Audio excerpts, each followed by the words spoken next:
Get ready to hear the truth about America on a show that's not immune to the facts with your host, Dan Bongino.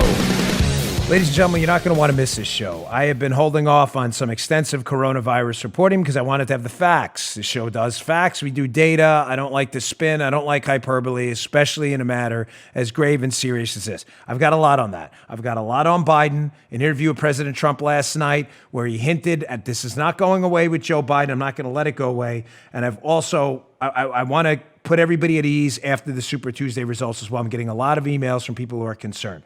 Today's show is sponsored by ExpressVPN. Stop putting your online data at risk. Don't do it. Get protected today. Go to expressvpn.com/Bongino. Welcome to the Dan Bongino Show. Producer Joe, how are you today? Fine, sir.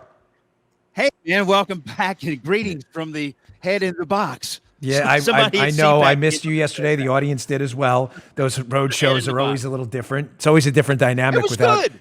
No, thank you. The show did perform very well. Yeah.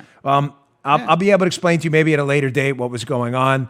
It was up in D.C., but I have to leave it at that for now. I'll just say to you, it's related to what's going on with this coronavirus and everything like that. So I've got that segment coming up. All right, let me get to the show. Today's show brought to you by Helix Sleep. I needed Helix Sleep last night. It was a very, very long day. Helix Sleep is a quiz. They make the best mattresses, and it's because they have this quiz. It takes 2 minutes to complete, and it matches your body type to sleep preferences for you, not some other guy or other woman out there. If you're a side sleeper, you may need a different mattress. You're a hot sleeper, you may need a different mattress. You like a plush or a firm bed? With Helix, there's no more confusion. They customize the mattress for you based on this 2-minute quiz. Helix is the #1 rated mattress by GQ and Wired magazine. I'm telling you, it's the most comfortable mattress I've ever slept on. So much so, we have 2 in this house. One for my daughter, one for us. Just go to helixsleep.com/Dan. Take this 2-minute sleep quiz. It's that simple. They'll match you to a customized mattress, give you the best sleep of your life. It's like sleeping on a cloud. I took the quiz. I was matched to the Helix Midnight Lux. The Midnight Lux is medium firm, designed for side sleepers like me. Helps me with my bad shoulder, too. I love it. I've been sleeping on it for years. Perfect for me. They have a 10-year warranty. 10-year warranty. Get to try it out for 100 nights risk-free. They'll pick it up for you if you don't love it, but you will. Right now, Helix is offering up to $200 off all mattress orders for our listeners. Go to helixsleep.com/Dan for up to $200 off your mattress order. Helix, HELAX, sleep.com/Dan. Go today. Don't sleep on a substandard mattress. helixsleep.com/Dan. Go today. All right. All right. You beat me to the punch. Wow, Joe, you're quick on the trigger finger today. Trying to hang with you there, bro. I know. Joe, like you missed yesterday's show. He's all twitchy now. He's ready to rock and roll. So I appreciate that. Very nice. By the way, thanks to the guy who sent me this handy dandy new sound machine. So let's show you. We have like official sound effects now. So whoever, thank you very much. I'm sorry. You get a lot of mail, but very nice of you. Thank you very much. So, folks, the coronavirus, a very serious topic. Got some good information for you. I want to share some developments on this. I'm obviously going to handle this very delicately for reasons you can all understand. It's a literally deadly serious topic. It is a serious virus. It's not to be taken lightly. Having said that, I want to start with this because it's important. The Wall Street Journal has an interesting piece up today by one of their better writers over there, Holman Jenkins, who usually does some excellent work on the tech field. He's written some on Spygate and the Russia hoax, but he has a piece up about gauging the threat of coronavirus. And the reason I bring this up, ladies and gentlemen, is there are a lot of threats in the world, right? Terrorism, viruses, illnesses, pandemic, war. We gauge those threats and we risk value those threats, and that's how we handle them. So he has a piece up, a Corona Sanders panic ebbs. The epidemiology of a new virus collides with the economics of cable news. The gist of the story is this. Folks, I think we seriously need to take the temperature down on the coverage about this coronavirus. I'm not suggesting, let me be absolutely 100% crystal clear as possible, as a window just Windexed. This is a serious threat. The question is not, is it a serious threat or not? That is not the question. That's already been answered. People have died. It is serious. The question is, obviously, to sane, rational actors out there not looking to wreck the economy, get people panicked, and empty store shelves. The question is, how serious is the threat? I have spoke to you frequently in economic terms when I discuss economics on the show about how almost everything in life is discussed on the margin, not in black or white math. When we talk about heat in your house in the winter, you don't talk about heat or no heat. Of course, you're going to freeze to death. You talk about what? How much heat? It's not black or white, heat or no heat. The question is how much? Do you put the thermostat at 76 or do you put it at 68? Why? Because the question isn't heat or no heat. It's on the margin. How much are you willing to pay to be comfortable? If 73 is comfortable for you, but it costs you $500 a month in a gas bill, you may put the heat to 70, even though it's less comfortable. Why, Joe? Because it's not worth it to you to be a few degrees more comfortable for $500 a month. That's right. We price everything on the margin. Everything. It's uncomfortable, folks, to have to say that. You can't put a price on human life. Ladies and gentlemen, we do it to ourselves all the time. All the time. We fly on planes. There's a danger. We get in cars and take long trips. There's an even bigger danger. You could be in a car accident. It's actually more dangerous than air travel. We put a price on our own lives every day because we live in a complicated world of trade-offs. You can't just say we can't put a price on this virus and the response. We have to. It's a series of trade-offs.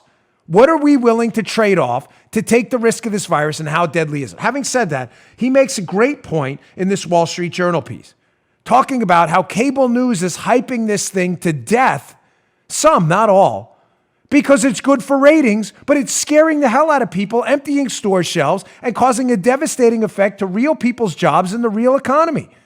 From the Holman Jenkins piece, right? Gosh, reason rules the day. From the piece in the Wall Street Journal, excellent takeaway here, when he talks about the relationship to the flu. There we go. He says, quote, so far, 2,900 people in China have died from the disease, concentrated in Wuhan. In the average years, from the Wall Street Journal, 30,000 Americans die of a very similar disease, influenza, the flu. That's a population-related equivalent of 127,000 Chinese deaths. It's a bigger country. That's why, folks, obviously. Mm-hmm. Now, listen to the second part of this. This is genius. How we put a price on our own lives every day. Can't put a price on human life. We do it all the time. Holman Jenkins, and I quote, says in his piece, yet despite the risk from the flu, quote, half of Americans don't even consider it worth the trouble to get a flu shot, even though their chances of dying from the flu remain a large multiple of their chances of dying of the new coronavirus. Ladies and gentlemen, the verdict is in. That is a brilliant point. Why? The flu virus, we don't have all the numbers yet, so I want to hold back on that specific analysis, but we know the flu virus is deadly. Kills tens of thousands of Americans every year. 1918 Spanish flu wiped out a significant portion of our population and the global population. It is a literally, not figuratively, deadly virus. And yet half of the country won't take a half an hour to go to the doctor or the pharmacy to get a flu shot that costs, what, $20? Matter of fact, for most of us with insurance, it's free. But even, forget it, say you don't even have it, it costs $20. Most of us won't even do it. And yet the risk from dying from the flu could be, because I want to be responsible, could be almost double or triple what the death rate, fatality rate from coronavirus is. I'm not suggesting to you this isn't serious. I'm suggesting to you the question is how serious and what are we willing to trade off for this? Are you willing to trade off wiping out our economy and the store shelves clean because someone on cable news somewhere, because they don't like Trump or for some other motivation, ratings, told you this thing is like the worst pandemic in human history? Ladies and gentlemen, we put a value on our own life every day. I get it. It's a cute talking point for people who don't understand how the world works and trade-offs. Can't value human life. Ladies and gentlemen, you do it to yourselves all the time. I'm simply suggesting to you that you should be very cautious of the coverage of this. The motivations for this hysterical coverage could be multiple. They could be political. They could be money, ratings. But if we gauge it based on the reality of what's going on, folks, be very careful in you going out to, oh my gosh, the risk to me, we've got to alter our entire lives for corona. Are you sure about that? Now, having said that, because I want to be responsible in this coverage, I want to give you the bad news, because again, it is a serious problem that shouldn't be undersold for any reason. I don't care what the political ramifications are. I'm just telling you, I've been privy to a lot of good information. I assure you, I'm not putting this out there randomly. I'll give you the bad news first and the good news here. The bad news is this. I've told you about this R0 figure, this infection figure, the reproduction rate of the virus. It's basically how contagious is it, to speak in simple terms. It could be high. It's highly infectious. It could be a multiple of the infection rate of the flu, which is pretty high in of itself. When you get to things like measles, it's off the charts. It's a measure of how many people in a non-immune, non-vaccinated population will get the virus from one contaminated victim. Coronavirus is shown so far, based on the numbers, ladies and gentlemen, to be pretty infectious, highly infectious. Bad news, very serious problem.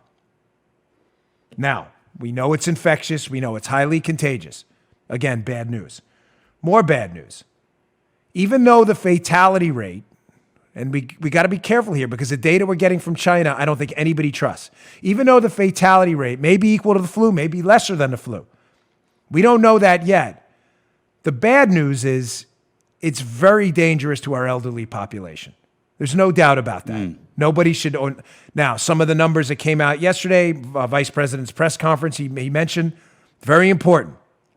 The median age in Italy, numbers we can trust. An advanced economy country, Italy and South Korea, we don't trust anything coming out of China. Let me just be clear on that. Nobody does right now. Trust me on that. Trust me, they don't trust them. Italy and South Korea, we can trust. The median age of infection there is 60, meaning older people are getting the virus more often. Weakened immune systems, other health problems. There's a lot of logical reasons. Ladies and gentlemen, old age takes its toll. I'm only 45, but I'm feeling it now. Weakened immune systems, that's obvious. Older people are getting it more. Having said that, even though the median age of infection is 60, the median age of death in Italy is 81. Meaning, even the older folks who are getting it in their 60s are largely recovering, and as the older you get, the more dangerous it gets. It's bad news. There's bad news. The elderly Americans and elderly world citizens are children of God, and I'm not into this Democrat approach. Give them a pill and let... No, we don't do that, okay? So the bad news is if you are an elderly American or anywhere in the world, and you happen to be older, it's very serious and should be taken seriously. Having said that, the cases of fatalities where corona is the only infection, there's no comorbid issues, heart problems, lung problems, cancer, anything else, where it's only the cases of people dying under the age of 30 are extremely rare. Matter of fact, there's a thought out there amongst the professionals who the president's dealing with that the infection in people 30, 40, 50 and under may be so mild, some people may not have even noticed they had corona.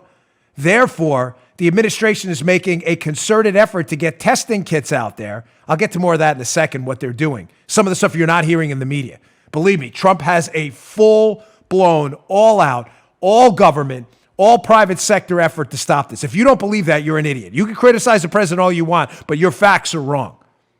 The vice president is the point man on this. He is on this like white on rice. I'll get to that in a second, the testing, because it's important. But one other bad news story before we get to the good news.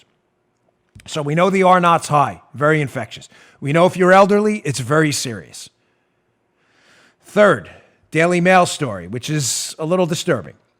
It's be in the show notes. Hey, ladies and gentlemen, please read the show notes today at Bongino.com. Go to Bongino.com/newsletter. You can sign up. I'll email you these show notes every day. The Daily Mail, which my wife noted, always has the longest headlines ever, but we use it. Quote, 2 strains of the killer coronavirus are spreading around the world, and 70% of the infected patients have caught the more aggressive and contagious type, study claims. So now there are 2 strains of corona. Apparently from a mutation, there's an L strain and an S strain. The L strain is more aggressive, very dangerous, again, to the elderly population. Dangerous to everyone, but very dangerous for the elderly folks.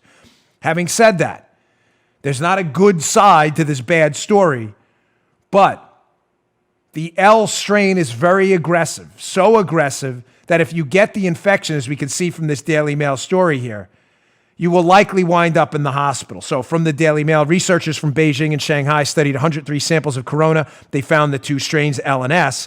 L is the most aggressive. It's become less common, though, since January. Wait. I thought they said it was the most aggressive. Here's why. The Daily Mail story goes on. A virus which is too aggressive may burn itself out by landing patients in the hospital. Very important point, ladies and gentlemen. The L strain is the aggressive strain, but it's making people very sick. The people are going to get treated or being quarantined. The S strain, which is less aggressive, people aren't going to the hospital. The good news is it's less aggressive. The bad news is they're not going to the hospital because they barely know they have corona. So they're spreading it to other people. The story in itself is bad news because it's not really a positive to take from any of that. You get the aggressive strain, you're in trouble, but you'll wind up in the hospital quarantine. You get the less aggressive strain, you're not in as much trouble, but you're probably highly contagious because you don't even know you have corona. Bad news. Let's get to the good news now. Again, criticize the president all you want. It's a free country, ladies and gentlemen. I am not here. I'm not a liberal. I don't do speech suppression. That's fine. You have the right to do that. I'm telling you, your facts are wrong. There is nothing. And believe me, I don't parrot anybody's talking points. If I believe what they're saying is true, I will repeat it on that show. If I believe it's BS, I'll call them out like anyone else, and you know that. There is no greater priority for the president or vice president right now. Anybody who's telling you otherwise is strictly engaged in media gaslighting. No, you can question how they've responded, but suggesting it's not a priority to them is sheer, utter lunacy. Now, a couple of things they're doing here that you're probably not going to hear about anywhere in the mainstream media because they want to downplay President Trump's response to this to make it seem like he's aloof and they can attack him politically. Many of them, not all of them. Some of them have been responsible. I'm not even going to mention the administration because I don't want to make this political. I'm serious. I don't. I'm not this topic. It's too serious. Another administration, you can figure it out, had put regulations on state laboratories and state schools, on testing kits and things like that. Red tape, so they couldn't do it. The Trump administration just came in and said, schools, laboratories, you want to test for corona? Throw those regulations in the garbage, get it done. You didn't hear about that, right? So now the testing I just talked to you before about, I was going to tell you, why does this matter? Because, ladies and gentlemen, there are people getting a lot of heat. There are other people, maybe we shouldn't do as much testing. The Trump administration, no, we're going to test, even if it looks bad. Why would it look bad, Joe? Because say you test, 500,000 people, and 100,000 test positive for corona. That's not some great media story. The Trump administration isn't doing it for the headlines. Oh my gosh, 100. I'm not saying it's going to happen. I'm simply suggesting they don't care about politics. I'm telling you, I got to leave it. I'm telling you with certainty, the Trump administration does not care about the economics or politics of this. They care about the results. I don't mean economics like I was talking about before. I mean the economic stories that'll be written about it. They care about solving this problem now. They told the FDA, dump the regs, let them test. Even if the results tell us the truth, and the truth isn't great, we want the truth. You didn't hear about that, right? I'll leave it up to you. And I'm not trying to hide it from you. I'm serious. I love my audience. I just sincerely, ladies and gentlemen, don't even want to mention the administration. You all know who it is, because I don't want to make it a political attack. This is too important of a story. Didn't hear about that. Did you hear about what they're doing with travel, by the way? No, you didn't hear about that either, did you? That if you're traveling from a high-risk country, I know you didn't hear about it, Joe, because you're hearing about it. You're probably hearing it right now. I didn't preface any of this with Joe before the show. Italy, South Korea, China, infected countries. You know you're being tested multiple times before you get on a plane. You didn't hear about that either, right? No. No, why would you hear about that? Travel bans are racist. Remember they told us that a few weeks ago? Meanwhile, Trump's travel ban and the vice president's efforts to institute this test and everything else before you get on a plane, all of a sudden it's not racist anymore. All of a sudden they're forgetting they said that.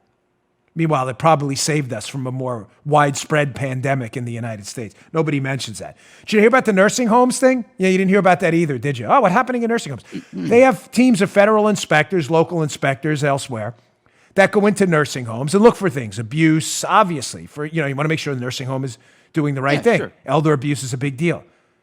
I'm not sure you heard about this one either. If you missed the press conference yesterday, you probably didn't. because the media won't tell you about this. The Trump administration said, listen, all that stuff is serious, but right now, problem number one, Joe, is coronavirus in communal settings, especially nursing homes with elderly patients who are really at risk. 100% of our inspection efforts are infection control right now. You didn't hear about that either, right? All right. You missed that, right? Of course you missed that, because you're not going to hear that anywhere on the news, unless you hear it from the vice president himself.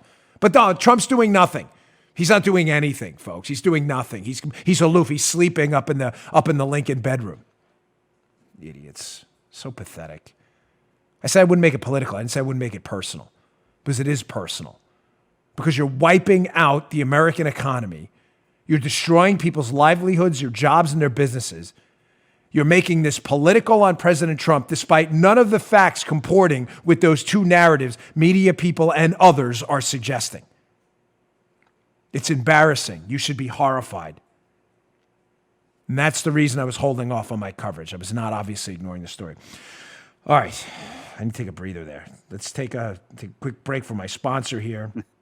I want to get back and I want to talk about Biden and some of the panic that's breaking out in the GOP. Oh my gosh, I wanted to run against Bernie. He was so much easier to beat. Be careful on that. I'm not sure that's the greatest analysis out there. All right, today's show brought to you by our buddies at Rock Auto, Joe's personal favorite. I didn't know. I know Joe is a handy guy.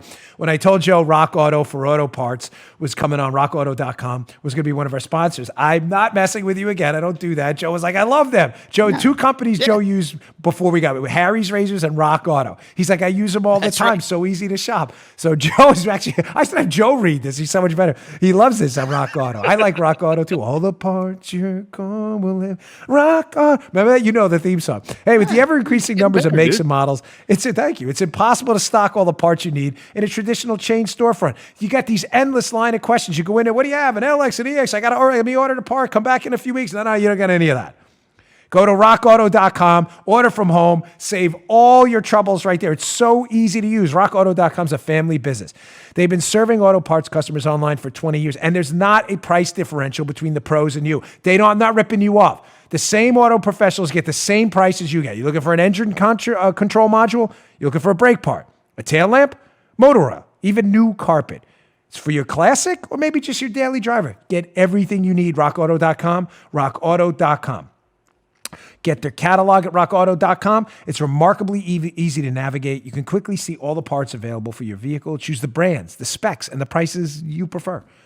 Prices at rockauto.com are always reliably low. They're the same for do-it-yourselfers and the pros. No scams like some of these other places. Why spend up to twice as much for the same parts? Come on. Go to rockauto.com right now and see all the parts available for your car or truck. Write Bongino in that How Did You Hear About Us box so they know we sent you. We always appreciate that. Amazing selection, reliably low prices. All the parts your car will... rockauto.com. I love their theme song. I'm addicted to it, even though I'm the worst singer in human history. Rockauto.com. Go today. All right. Moving on. So before I get to the Biden segment, well, this is kind of the Biden segment, but I just wanted to throw out a story because there's a lot of misinformation out there. Many of you saw Joe Biden on stage the other day, Super Tuesday, after a really stunning victory in 10 of 14 states on the ballot, including Texas, which shocked the heck out of me. And a couple of dairy protesters, of all things, stormed the stage, and Simone Sanders, who was one of the Biden staffers, and another security person they had hired, basically tackled them, and then Jill Biden as well, Joe Biden's wife. Folks, I took personal offense to this. I'm sorry. A lot of people are blaming the Secret Service. The Secret Service, let me be crystal clear, does not have a detail on Joe Biden. Yes, I used to work there. My heart will always be there. But when they screw up, I'm always fair with them and you. I'm not here to, and neither are they. When they mess things up, they come out and say it. This was not a Secret Service group. They're not there. They weren't there. I have a story up at the Washington Examiner in the show notes. You can check it out yourself by Mike Bress. Top Democrat asked DHS to consider Secret Service protection for 2020 candidates, dated March 4th, 2020. It was not the Secret Service. Please stop saying that. They did not screw up. They weren't there. That's not up to them. Congress determines in conjunction with DHS professionals when these details, these what we used to call CNOS details, candidate nominee operations section details, when they get protection. They were not there. So please stop promoting that hoax. It is not true. They did not screw anything up. They weren't there. Okay, getting back to the Biden segment. So, hearing a lot of this, getting a lot of feedback. Always enjoy your feedback. Go to our website if you want to email us. Me and Paula read them all the time. But a lot of the feedback I'm getting is, oh my gosh, this was such a terrible day. I think Biden is a better candidate than Bernie Sanders. We wanted to run against, this is from Trump supporters, obviously. We wanted to run against Bernie. Mm-hmm. Bernie's in trouble. First, point number one, Bernie's not done, ladies and gentlemen. Biden only has roughly 500 delegates. He needs 4 times as many to get the nomination. And Bernie's only 60 delegates behind them, depending on what happens in California. So that's case point number one. Do not write Bernie's political obituary yet. He's not done. It's not even close to done. We may be looking at a brokered convention. As a matter of fact, that's highly likely. And many of the states coming up, some of the primary states coming up in the Democrat primary, are heavily Hispanic states where Bernie's performed very well. So point number one, he's not done. On the, though, Biden is a really strong candidate and we wanted Bernie more than Biden point. Folks, I'm not making any predictions for the general yet because we don't know who the nominee is going to be, but Biden is weak. Are we kidding? Biden, we're afraid of... Folks, listen, I'm sorry. If we can't beat Biden, we're in a lot of trouble. You ever see Braveheart? Joe, I love that movie. You ever see Braveheart? Oh, yeah, I love Braveheart. I forced Paula to watch Braveheart probably 500 times. Remember when they line up on the battlefield to fight the English, and and some of them are running the Scots because they see the army's huge, and the guy goes, "Yeah, wait, do not flee, folks, please." Trump supporters regarding Joe Biden, wait. Do not flee. There's nothing to flee from. There's an election battlefield here. There's nothing to fear with Joe Biden. Could he win? Yes, anybody could win. Elections, things happen. We don't know what's going to happen between now and election day. We have no idea. But we're afraid of Joe Biden rather than Bernie? I'm sorry, I'm not buying that. So now let's go into the why. It doesn't do me any good to just tell you, hey, don't flee, Joe. Do not flee Biden, and not tell you why. Number one, I'm going to get to some video and some stuff in a minute that's going to nuke your bagels, not just bake them. This is a tough thing to say, but I'm going to say it anyway, and I said it on Laura Ingram's show last night, another debate with Chris Hahn I had. Ladies and gentlemen, why is it not fair to question Biden's coherence and age? Oh my God, that's ageist. It's not ageist, ladies and gentlemen. I'm 45. I talk about my age all the time. Joe's slightly older than me. Paula's the youngling of the bunch. She's the youngest one in this crew. Or maybe Drew. I don't even know. Mm-hmm. How old is Drew? I got to Drew, text me when you're producing this and you listen to it. I have no idea. Drew may be young. Is he older than us? Why is it not fair to ask that question? I said on Ingram last night, I meant it. My prior line of work, where I was a federal agent, there's an age limit. Now, granted, there's a physicality to that job, and age does matter. People who are younger are, tautologically speaking, typically stronger than people who are older, given the control of other variables. Mm-hmm. But having said that, the Secret Service is a very cerebral job, too. You have to design security plans, and they understand that people who are younger generally are probably more suited to doing that. I don't understand why it's not appropriate to protect the president. You can only get on the job if you're under a certain age. It's in your 30s, the age limit. You get on the job. And you have to retire by, I'm not sure if it's 55 or 60 anymore. They may have changed it. To protect it. But to be the president when you're 77 and you've shown no evidence of being able to present clear mental faculties all the time, we're supposed to ignore it? I don't understand that. I'm sorry. It's not a personal knock on Biden. President Trump is in his 70s too. Ladies and gentlemen, the reason the argument hasn't come up about President Trump and his age is because he doesn't present any evidence that it's taken the toll on him that would make him unfit to be president. Biden hasn't presented any of that. He forgets where he is. He forgets his sentences. He forgets people's names. Some of it are innocent mistakes. Again, I don't want to be hyperbolic. but not all of them are. It's a fair question. Maybe it's not this positive. I'm not saying it's the only question. Maybe it's something you're willing to forego. That's fine. You all vote. I can't vote for you. But if you think we're not going to ask the question, you're out of your mind. You're not going to scare us away from that. You're talking about a man who's going to control the nuclear codes. It's fair to ask what's going on in his head. It's not that there's gaffes either, ladies and gentlemen. The gaffes aren't the only problem. Biden's made gaffes his whole career. These aren't gaffes. He's legitimately forgetting what state he's in. He can't finish a sentence sometimes. Folks, he's made gaffes his whole career. And I'll tell you, in mild defense, Joe Biden, years ago, at times, limited times, could be sharp. I will never forget the 2012 election, the presidential and vice presidential debates. Everybody was so excited about Paul Ryan debating Joe Biden. Ryan's going to kill him. Folks, if you watch that debate like I did, Joe Biden surprised everyone. I'm not kidding. I watched that debate. I couldn't believe it. I'm like, where did this guy come from? Just go back and look at the news coverage afterwards if you think I'm messing with you. What I'm suggesting to you is, ladies and gentlemen, that 2012 Joe Biden is not here anymore. This is not that guy. And nobody should be afraid of asking basic questions. Can this guy handle the job? You ask those questions to protect the guy, but what? It's not fair to ask the question otherwise? By the way, breaking news while we're on the air. Elizabeth Warren drops out of the presidential race. As I said yesterday on Twitter, it was going to happen from one of my sources. We'll see now who she endorses. While we're on the air, now it's a two-man race. Down to the deuce. Yeah, Warren Bernie's out. smiling. We'll see. I don't know. I'm not so sure, Joe. No. I'm not. I thought that, but I'm not so sure. I'm hearing a couple different. We'll see. I may maybe have it while I'm on the air here. Second about Joe Biden, before we even get to the other stuff, the nuke and bagel stuff. There's no excitement about this guy at all. None. Now, again, as I said on Laura Ingram's show last night on Fox, Chris Hahn, I was debating him. I'm still trying to work out that interview show, by the way. I got your emails. We'll get it done. It's just some technical stuff.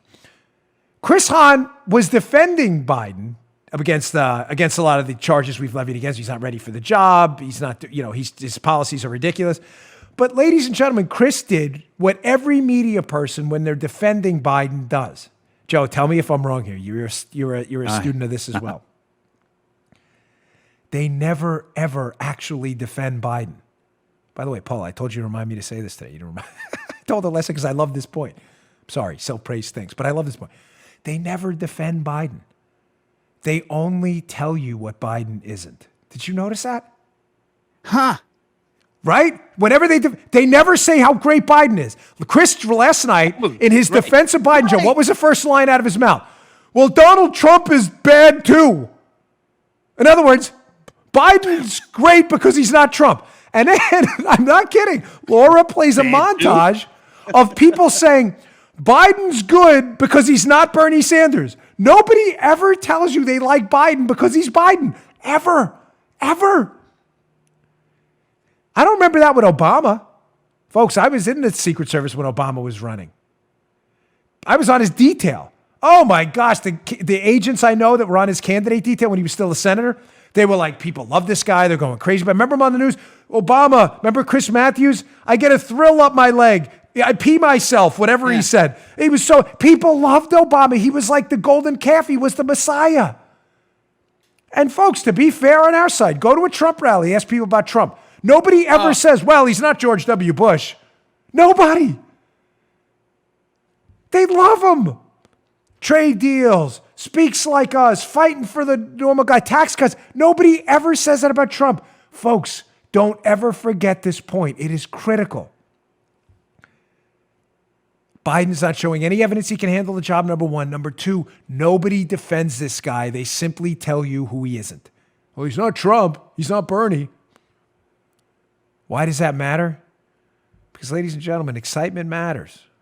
Turnout's going to matter in November. And if you're not excited about that person, it's a rainy election day, can't find a babysitter for the kids.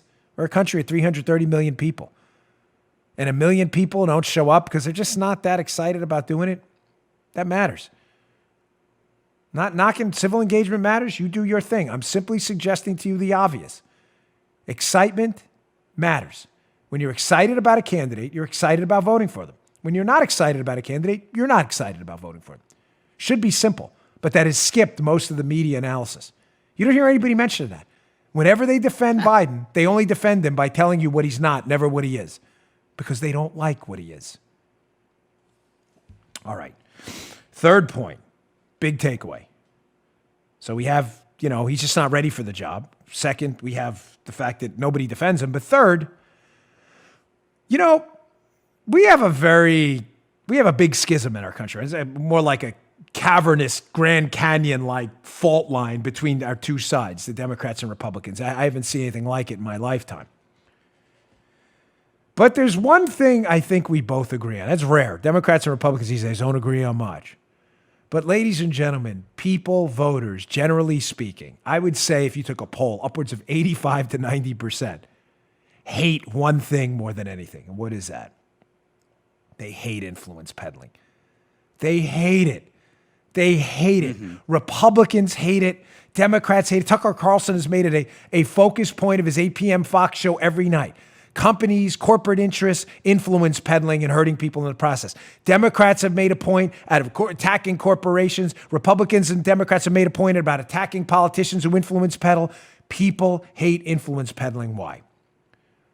Well, many of you know I was a graduate student in psychology. I don't talk about my educational background a lot because I hate it. And people who talk about their education typically are just trying to tell you how smart they are, which is really dumb. But I remember reading a study about even in animals, monkeys, how it's not the food they get. Sometimes it's the food they get in relationship to other monkeys that matters. In other words, even animals understand fairness and unfairness.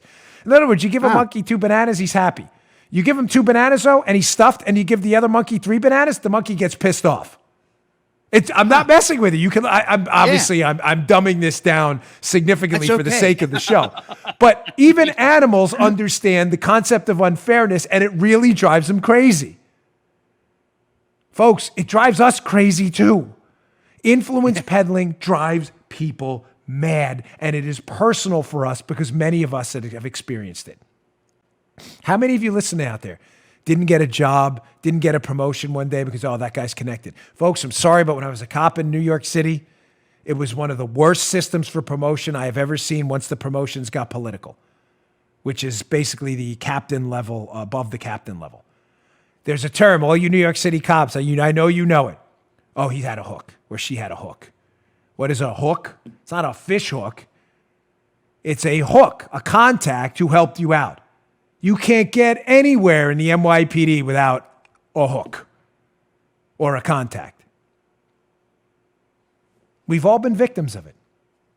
Now, with that setup, why is this so damaging to Joe Biden? Because, ladies and gentlemen, there is no bigger influence peddler in the history of modern politics than the dreadful Joe Biden. You doubt me? Let me play this video last night. This is President Trump on the Sean Hannity show in a phone interview, talking about how they're not going to let go this Ukrainian global China influence peddling scandal Joe Biden is at the core of. For 1 second, even though the Democrats may have given Biden a pass, President Trump isn't. Good for him. Check this out. Well, to show you how crazy it is, it's not a campaign issue for the Democrats. They don't want to bring it up. They were obviously told you can't bring that up. So even people that are against, if you look at Joe, they're against Joe. They don't want to bring that up. That was off bounds. I watch certain reporters say that this is totally unsubstantiated, and we're sorry to even ask you a question. Anderson Cooper, then he asks a question at one of the debates, and it was so mild, and a ridiculous answer is given because there is no answer to it. Of course, it's corrupt. And so he gives a really bad answer, and they go into the next question. Nobody says anything. The other people that are running, trying to beat him, don't bring it up. That wouldn't happen with the Republicans, I can tell you. I'm not saying good, bad, or indifferent, but that certainly wouldn't happen with the Republicans. And, it's incredible. That will be a major issue in the campaign. I will bring that up all the time because I don't see any way out. I don't see any way out. For them, I don't see how they can answer those questions. And maybe they can. I hope they can. I'd actually prefer it that they can, but I don't believe they'll be able to answer those questions. That was purely corrupt. You heard it there. You heard it from President DJT's mouth right there. He's not letting this go. Which is odd, ladies and gentlemen, because what has President Trump been accused of by his liberal media hoaxsters and their Democrat allies? What has he been accused of? Quid pro quos. In other words, something for something. In other words, peddling his presidential influence to get favors. That's not the scandal. That's a hoax. He knows the real hoax is Biden. I'm going to get to the two big things he's talking about, President Trump, with regard to Biden and Ukraine. Two takeaways in a minute. And this falls under subsection 3 here. Why people hate influence peddling and why Joe Biden's in a lot of trouble. Don't lose the bigger theme here. I just want to quickly get to my last sponsor of the day because they're great and I needed them today. Omax. Ladies and gentlemen, if you're not using this product and you're living with pain, I feel for you because it is so good. It's cryo-free CBD. We use it in this house religiously. We can't possibly go through enough of this stuff. We use it every day. Living with chronic pain is the worst. It's more than a feeling of discomfort. It affects everything. It's affected my life. You know about my arthritis. Paula's got a bad neck, which drives her crazy. Many of my listeners, but are you okay with me saying that? I think you just respond. Oh, okay, cool. She's all right. I had a reaction out of her there. Is your neck okay today? Yeah, a little creaky. Many of my listeners probably have some type of pain that's prevented you from relaxing, sleeping, or stopped them from living your life and exercising. It's a shame, but you don't have to live that way, ladies and gentlemen. If it's been happening for a few weeks or a few years, you got joint or muscle pain, use this stuff. I love this stuff. It's their natural breakthrough pain relief solution, cryo-free CBD roll-on, developed by Omax Health. It's a non-prescription, triple-action pain relief roll-on. Look at it. You just roll it on. If you want to watch my YouTube channel, youtube.com/Bongino, the roll-on, you roll it right on. It says within seconds, you will feel this icy cold relief. And what's the best part about it? It's triple action pain relief, specifically formulated to block pain receptors, reduce inflammation, improve muscle joint flexibility. But it's 100% natural. Best part. Its CBD-powered remedy works its magic within 10 minutes of application. For me, it's quicker. It's freezing me up right now, and I love it. Its relief lasts up to 8 hours. Paula, this thing for your neck would be lost, right? I'm telling you right now. It's better than over-the-counter products. I love it. It's my personal favorite. Omax Health is offering my listeners 20% off a full bottle of cryo-free CBD pain relief roll-on, plus free shipping. This stuff really works. This discount also applies towards any product site-wide. I'm going to order some more stuff from them today. As a matter of fact, just go to omaxhealth.com today, enter promo code Bongino, Bongino. That's Omax, OMAX health.com. Enter code Bongino to get 20% off cryo-freeze site-wide. Pro athletes are using this. It is really that good. They've got 95% five-star reviews. Anyone from athletes to grandma can benefit from this immediate pain relief. Put it on where it hurts. No messy creams or horrible fragrances. It works within 10 minutes. Again, go to omaxhealth.com, enter promo code Bongino, get 20% off site-wide. You're going to love this stuff. Check it out. It really works. Send me your feedback. That's how much I'm confident in it. You're going to love it. Okay, getting back to that. So, again, this segment, Biden is weak, do not flee. I gave you the 3 reasons. The third reason is people hate influence peddling. President Trump knows people hate influence peddling. He knows what Biden was up to in Ukraine. What was Biden up to in Ukraine? Let's get to that right now. Let's go to this Washington Examiner piece first, because this is fascinating how Republican Senator Ron Johnson, I addressed this the other day, he put out a Senate letter requesting information, as we can see in the Examiner piece here. Republican senator seeks subpoena against Hunter Biden's Burisma associates by Madison Dibble. Republican Senator Ron Johnson wants some records from this company called Blue Star Strategies. Oh, Blue Star Strategies. Weren't you talking about them the other day? Oh, yeah, I'm talking about them again. But Senator Johnson wants some very specific records from Blue Star Strategies. What does Blue Star Strategies have to do with the Biden family and influence peddling, which people always hate? Well, Blue Star Strategies was a sort of lobbying firm that was hired by the company Joe Biden's kid Hunter was working on in Ukraine, Burisma, for a very lucrative deal. Very lucrative deal. What was it, $80,000 a month to sit on a board of a company he had no experience in? That company then hired this firm, Blue Star, who is in documented emails, emailing people in the United States government, mentioning Biden's name and others, and apparently trying to get meetings as they lobby them to make the investigation into Hunter Biden's company he sits on the board of Burisma disappear. These allegations are very serious. Very serious. But what's interesting about this piece in the Washington Examiner, let's check out this little screen cap from the piece. Ron Johnson, Republican senator, wants some very specific records. Remember the names. Quote, the senator added that Blue Star Strategy supplied some documentation, but key records were not turned over for the firm. Interesting. Key records from an Andrei Teleshenko. Teleshenko notified Johnson that the records requested cannot be supplied voluntarily because of non-disclosure agreements signed while he worked for the firm. Ron Johnson explained the committee would need to subpoena the documents to legally mandate that Blue Star Strategies and Teleshenko complete the full request for documentation.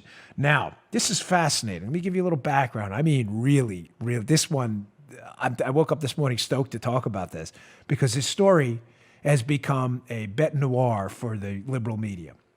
The liberal media are terrified of two people right now in the Democrat out. They want to discredit them at every single turn. One of them is Andrei Teleshenko, the guy you just read about, that Ron Johnson wants his records while he worked for this company, Blue Star, that was lobbying the U.S. government to allegedly make this investigation into Burisma, Hunter Biden's company, go away. The media hates Teleshenko. The liberal media. They have attacked him at every single turn. Guy's a flunky, a hack for the Trump team. You can't trust anything he says. They hate Teleshenko and they hate John Solomon of now justthenews.com. Used to be at The Hill before The Hill shamefully turned on him, their best reporter.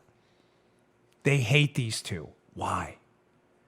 Because these two have all the goods on Biden's influence peddling in Ukraine. Teleshenko worked at the company paid to peddle influence, Blue Star, that was trying to influence U.S. lawmakers to make the Burisma investigation allegedly go away. Now, showing you how terrified they are of Teleshenko. He worked there. Johnson's like, we need to see those records. Teleshenko has become a target of the liberal media. So there were so many articles attacking Teleshenko. Candidly, I didn't know which one to put up. But here's an article by Yahoo News attacking Teleshenko, who apparently has all the goods on this influence peddling. He's a Ukrainian. And notice, Yahoo News, even in their shameless attack on Teleshenko, never disputes the facts of the case. What are the facts and why is Teleshenko such a threat? You just told us, Dan, it's because he was involved with this influence peddling company on behalf of Hunter Biden and Burisma. It's not just that. Remember, follow the money, ladies and gentlemen. Everybody knows each other here. Everybody's getting paid and everybody has something to lose. Yahoo News headline. Rudy Giuliani's man in Ukraine and the origins of the Biden conspiracy theory. Who are they talking about? Teleshenko. Notice the headline. It's a conspiracy theory already, although they don't dispute any of the actual facts in the case. There's nothing theoretical about what happened. So they're trying Yahoo, because Yahoo's a hack site. It's not a real journalism site. It's fake. It's a fake news site, the equivalent of the Babylon Bee. It's a satire site that masquerading as a journalism site. Why are they attacking Teleshenko, Giuliani, and the Ukraine conspiracy theory despite not disputing any of the facts? Well, obviously, like I said, Teleshenko was involved with the company using Hunter Biden's name to make an investigation into the company go away. Mm-hmm. But it's not just that. Teleshenko showed up in another anti-Trump scandal as well. Let's go to the Yahoo News piece and see where Teleshenko creeped into the radar screen too. Remember Alexandra Chalupa, the former DNC operative who left the DNC to go work on the Paul Manafort Ukraine project? Remember her name? Yeah, key Spygate player, a central figure in both of my books on this, Spygate and Exonerated, if you want to read the details. So quote from Yahoo News, I am working for the DNC, Chalupa purportedly told Teleshenko. No!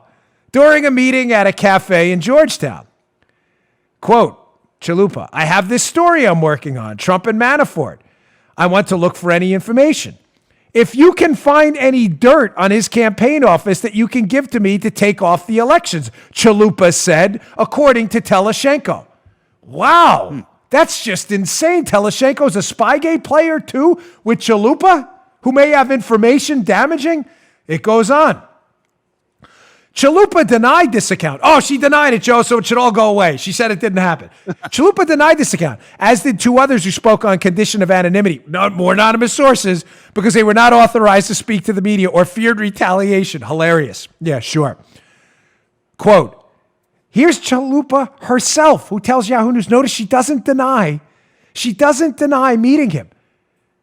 She says, quote, Teleshenko is someone I've never heard of until he was briefly introduced to me as a point of contact for a Ukrainian-American event I was working on. She doesn't even deny the meeting. And yet Yahoo News says Teleshenko's involved in a conspiracy theory, despite the fact that the Democrat operative Chalupa involved in the takedown of Trump through Paul Manafort and the fake black ledger they got from Ukraine. On the record, none of this is disputed. The genesis of the whole Spygate operation, the Ukrainian back channel, and Christopher Steele, those are the two main sources of information. Nobody denies anything. And yet Yahoo News has to discredit Teleshenko by calling him Rudy's man. And it's a conspiracy theory, despite the fact, Joe, that they deny none of the facts of the case. So Teleshenko may have information about this lobby firm peddling influence on behalf of Hunter Biden and his dad to make an investigation into their Burisma company go away, while dad was the point man in Ukraine where Burisma is located. Ouch. This Teleshenko sounds like he's got some info for us. Of course he has to be discredited by the liberal media then. He's just a conspiracy theorist. He's saying he met with Chalupa. No, Chalupa's saying that. There's the quote in Yahoo News. That's not Teleshenko. Teleshenko's saying it and Chalupa's confirming it. Chalupa, key Spygate figure. Key centerpiece for a massive information laundering operation from Ukraine back into the United States to spy on the Trump team. Folks, if you're not watching this show and reading Solomon's stuff and others, you're missing the whole story. The whole story. You've missed everything. The media will not touch the biggest scandal of our time. And yet the guy who's got information on both Spygate and Blue Star Strategies and influence peddling, nobody wants to talk to him but this Republican senator.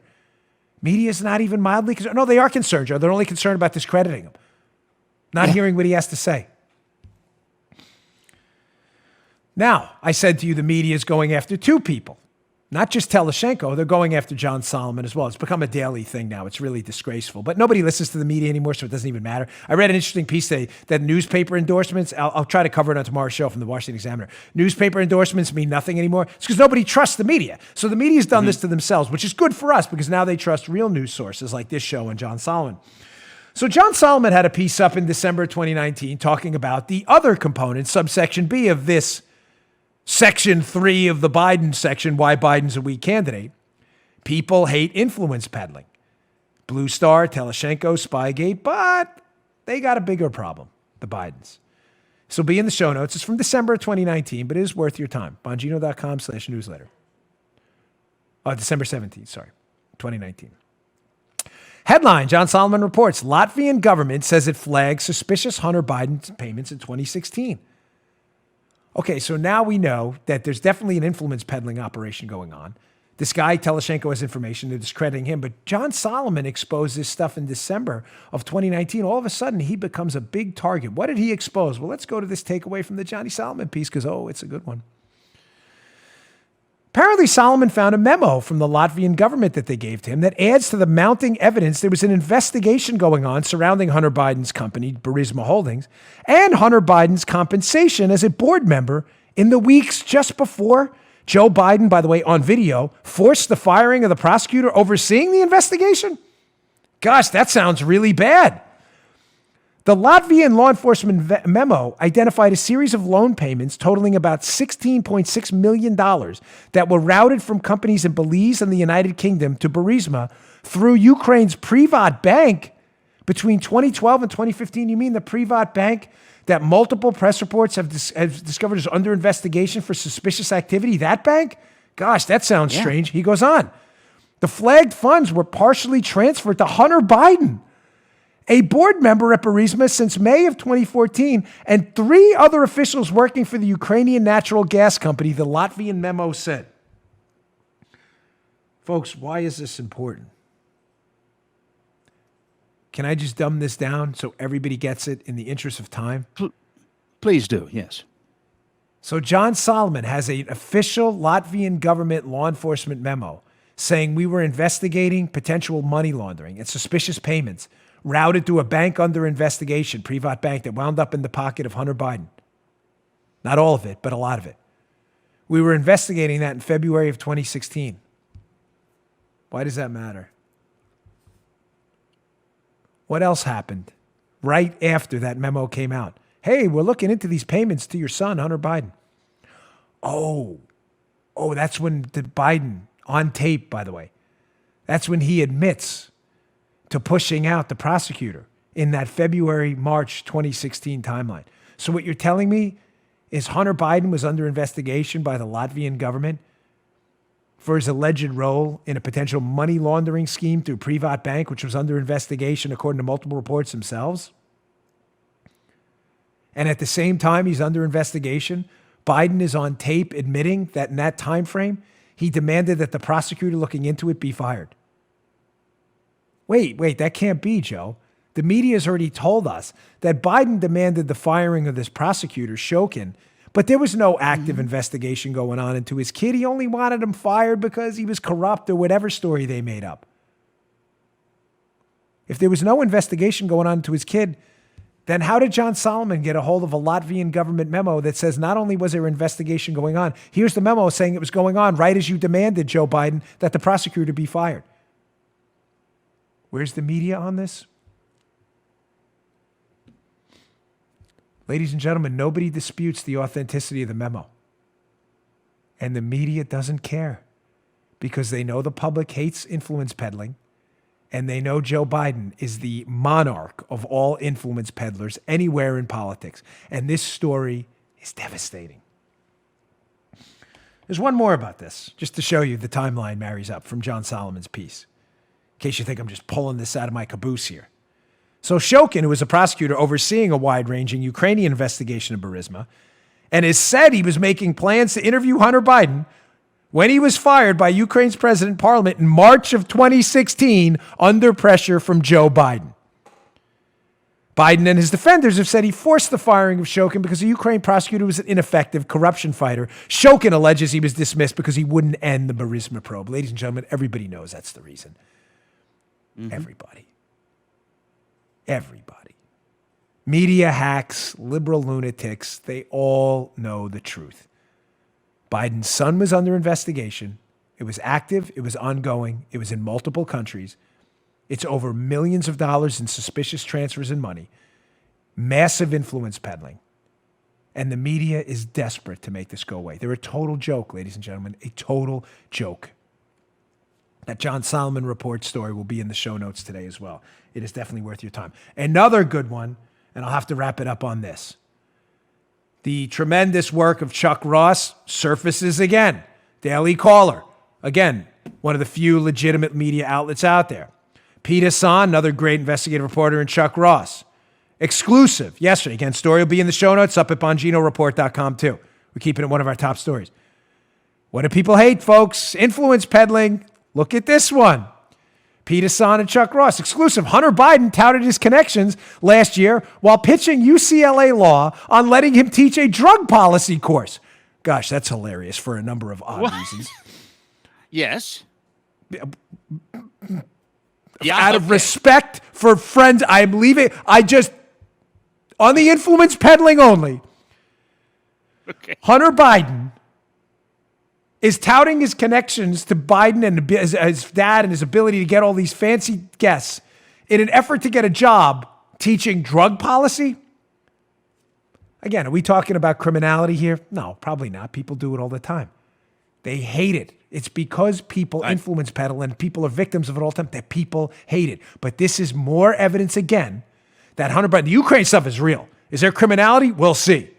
It's devastating, the information.